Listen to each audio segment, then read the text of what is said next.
है वो लगभग 8,000 के लगभग जो है 8,000 से अधिक जो है वो हमारा हिमाचल प्रदेश में अभी तक जो है वो होम आइसोलेशन में है।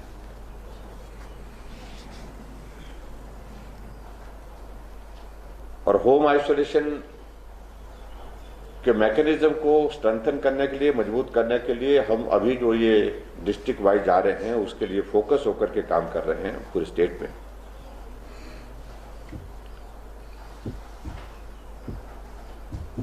ताकि उन लोगों को वहां पर बेहतर से बेहतर स्वास्थ्य की दृष्टि से हम सुविधा उपलब्ध करा सकें, उनके हेल्थ पैरामीटर्स समय पर हम मॉनिटर कर सकें,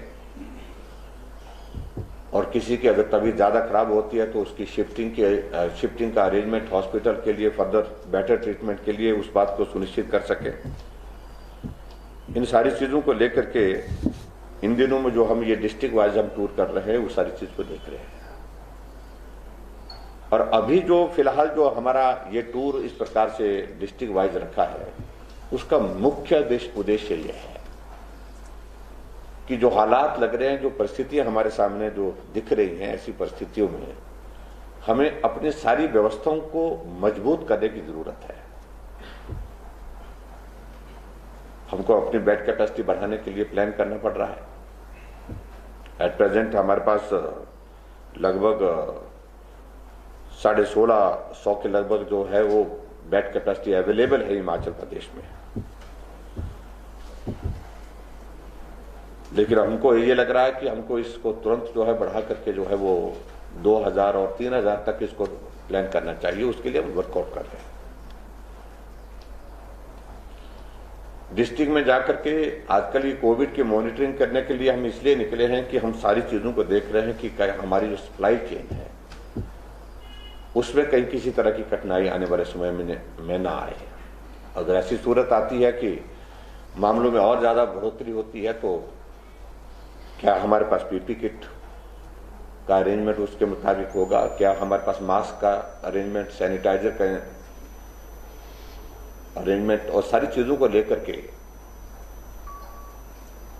लेकिन मुझे अभी तक इस बात को लेकर संतोष है कि जो है एक तो हमारी बिल्कुल जो सप्लाई चेन बिल्कुल मेंटेन्ड है, ऑर्गेनाइज्ड है, बिल्कुल उसको जिस तरह से जिस सिचुएशन में उसको प्लेस्ड रखना चाहिए उस तरह से रखा गया है।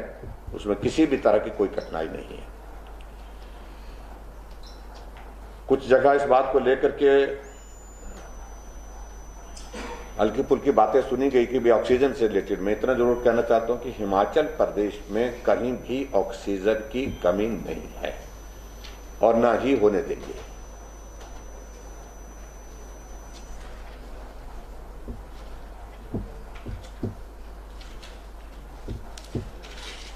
हमने अभी इस बात को लेकर के सुनिश्चित किया है कि जो हॉस्पिटल में हमारे पेशेंट कोविड के जो एडमिट है, सीनियर डॉक्टर्स उनको विजिट करें और विजिट करने की फ्रीक्वेंसी को भी बढ़ाया जाए। और उसके साथ साथ में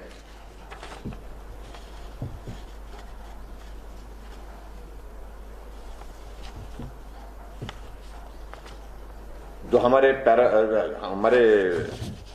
हेल्थ के हमारे जो बाकी हमारे कर्मचारी हैं, जिसमें हमारे नर्सिस हैं, जिसमें हमारे फार्मासिस्ट हैं, हमारे दूसरे हेल्थ वर्कर्स हैं, उस बात को सुनिश्चित करें कि वहां पर वो विजिट करें।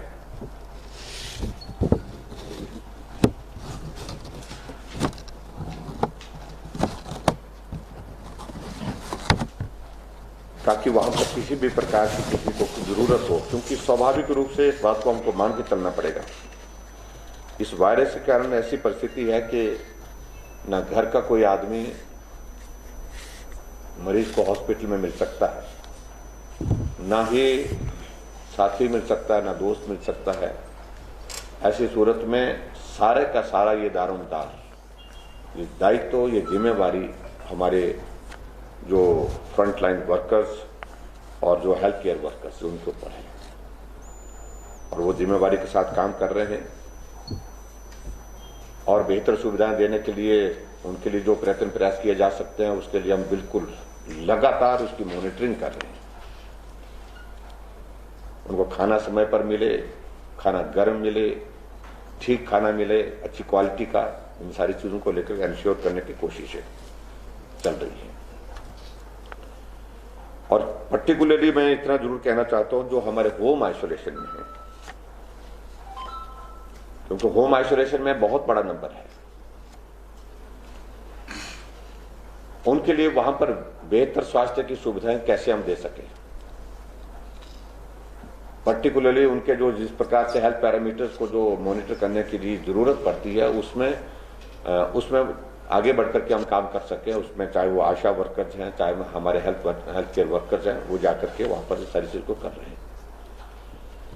और इस बात को भी हमने सुनिश्चित किया है कि पर्टिकुलरली जो एरिया जहां पेशेंट एडमिट हैं, होम आइसोलेशन में है, तो नियर बाई के जो हेल्थ इंस्टीट्यूशंस हैं, वो डॉक्टर्स वहां पर पोस्टेड वहां पर हैं, चाहे वो पीएससी है, चाहे वो सीएससी है, वो भी इसमें सहयोग करें। वो भी बात करके जो है उन पेशेंट से बातचीत करते रहें, ताकि किसी की अगर तबीयत खराब हो जाती है, ज्यादा उसको परेशानी होती है, तो उसको समय पर हम उसको बेहतर स्वास्थ्य सुविधा के लिए हॉस्पिटल में उसको शिफ्ट कर सकें। इन सारी चीजों को लेकर के हमने प्रयत्न प्रयास इसमें किए हैं। पिछले 50 दिनों में हम देख रहे हैं कि कोई हिमाचल प्रदेश में अगर हम पॉजिटिव केसेस का अगर नंबर हम देखें तो ये नंबर बहुत बड़ा चिंता का देने वाला भी है। 8478 है ये इन 50 डेज। अब की बार हमारे लिए ये भी एक बहुत बड़ा राहत का विषय है कि हिमाचल प्रदेश और पूरे देश भर में आजकल वैक्सीन का अभियान चल रहा है। लगभग 12 लाख का वैक्सीन का अभियान हमने अभी तक पूरा किया है। जो हमारा शेड्यूल है, उस शेड्यूल के मुताबिक हिमाचल प्रदेश में वैक्सीन के अभियान को अभी हम आगे बढ़ा करके काम कर रहे हैं और उसमें बहुत बेहतर ढंग से जो है उसमें हम इस वैक्सीन के अभियान को आगे चला रहे हैं। आज मैं ये भी जरूर कहना चाहूंगा कि एक काफी लंबे समय से हमारे बहुत सारे लोग इस बात को लेकर के कह रहे थे, जो हमारे मीडिया से जुड़े हुए लोग हैं। वैसे हमने वैक्सीन के लिए 45 ईयर्स का तो गवर्नमेंट ऑफ इंडिया की ओर से तय हो गया कि भी उनके लिए वैक्सीन का जो है हमारा शेड्यूल जो है वो प्लान्ड है, उसमें वैक्सीन चल रही है। लेकिन इस बात के लिए बार बार आग्रह आ रहा था कि हेल्थ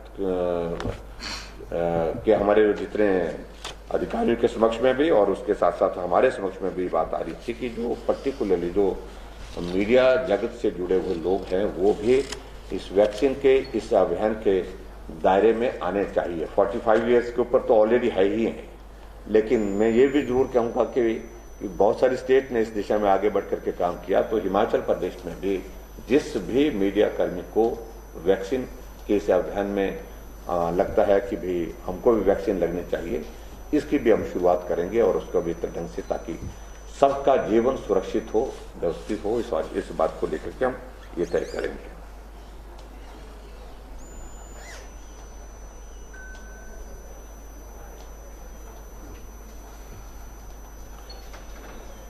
पिछले 10 दिनों में हमने कोविड-19 के इस दौर को देखते हुए हिमाचल प्रदेश में लगभग 400 हेल्थ केयर वर्कर जो है वो, जिसमें नर्सिस हैं, लैब टेक्नीशियंस हैं, क्लास 4 हैं, सफाई कर्मचारी हैं, उनको आउटसोर्सिंग पर हमने दिया है ताकि सारे सिस्टम को, सारी व्यवस्थाओं को अपग्रेड करने के लिए जो है हम उसमें काम कर सकें। तो ये कुछ बातें मुझे आपके ध्यान में लानी थी। मुझे इस बात को लेकर के भी प्रसन्नता है कि मीडिया बहुत जिम्मेवारी के साथ इस कोविड के संकट के दौरान जो है पिछले 1 साल 1.25 साल से जो काम कर रहा है, सही जानकारी लोगों तक पहुंचाना और लोगों को अवेयरनेस की दृष्टि से भी मदद करना। अभी भी मुझे आप सबके बीच में यही निवेदन करना है कि अवेयरनेस एक बहुत बड़ा इंपॉर्टेंट एस्पेक्ट है, जिसमें आपकी एक बहुत महत्वपूर्ण भूमिका है। पिछले साल लोगों में थोड़ी सेंसिटिविटी ज्यादा थी।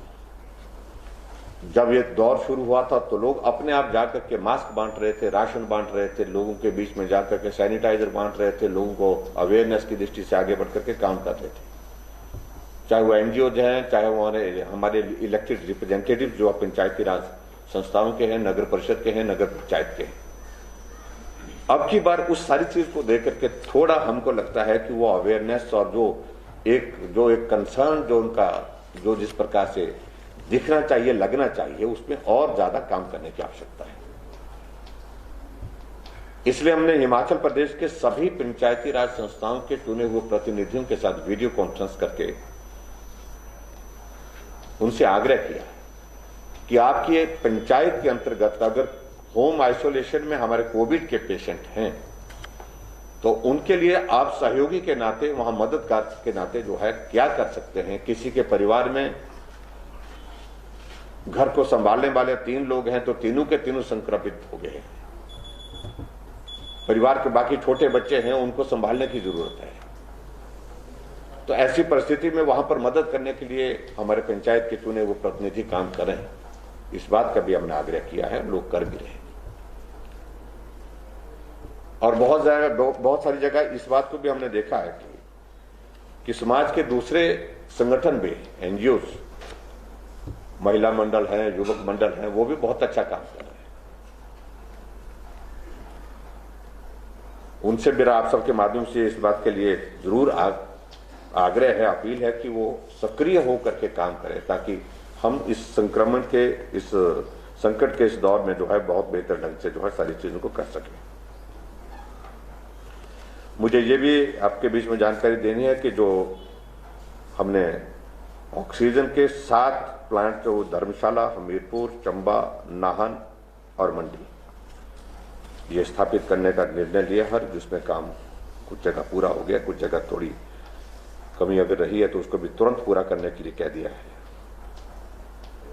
कि ऑक्सीजन की कमी ना हो, क्योंकि ऑक्सीजन एक बहुत इंपॉर्टेंट कंपोनेंट है सारे इसमें, इस दौर में, इस वायरस के इस दौर में, जिसकी बहुत ज्यादा जरूरत महसूस होती है। और मैं उम्मीद करता हूं कि सबके सहयोग से इस दौर को भी हम पार करेंगे, जैसे हमने पिछला कोविड का वो दौर भी सफलतापूर्वक पार किया और काफी हद तक मामलों में कमी आ गई थी। ये दौर भी समाप्त होगा, उसमें आप सबकी कोऑपरेशन, आप सबका सहयोग जो अपेक्षित है उसकी मैं उम्मीद करता हूँ, उस पर मुझे पूरा भरोसा है और उस पर निश्चित रूप से जो है वो आप सबका सहयोग उसमें मिल रहा है। वैक्सीन के अभियान का जहां तक हिमाचल प्रदेश में इस दौर में हमारा कार्यक्रम चल रहा है, वो शेड्यूल्ड प्रोग्राम जो चल रहा है, यथावत चल रहा है, उसमें कहीं किसी प्रकार की कोई बाधा, कोई दिक्कत नहीं है। लेकिन फिर भी मैं इतना जरूर कहना चाहता हूं कि वैक्सीन एकमात्र ऐसा उपाय नहीं हो गया आपकी भी इसके कारण अब ऐसा महसूस करें कि अब वायरस किसी को चपेट में लेगा ही नहीं। आदरणीय प्रधानमंत्री जी ने पूरे देश के सभी चीफ मिनिस्टर के साथ जो वीडियो कॉन्फ्रेंस की थी और उस वीडियो कॉन्फ्रेंस के माध्यम से जो बात कही थी, उन्होंने यही कही थी कि वैक्सीन एक उपाय है, जैसे मास्क एक वायरस से बचने का उपाय है, जैसे सोशल डिस्टेंसिंग। दोस्तों, अगर अभी तक आपने हमारे चैनल को सब्सक्राइब नहीं किया है तो यहाँ क्लिक करके हमारे चैनल को सब्सक्राइब कर लें। साथ ही इस नोटिफिकेशन बेल पर भी जरूर क्लिक करें, जिससे कि आप हमारे आने वाले सारे वीडियोस की नोटिफिकेशन अपने मोबाइल पर पा सकें।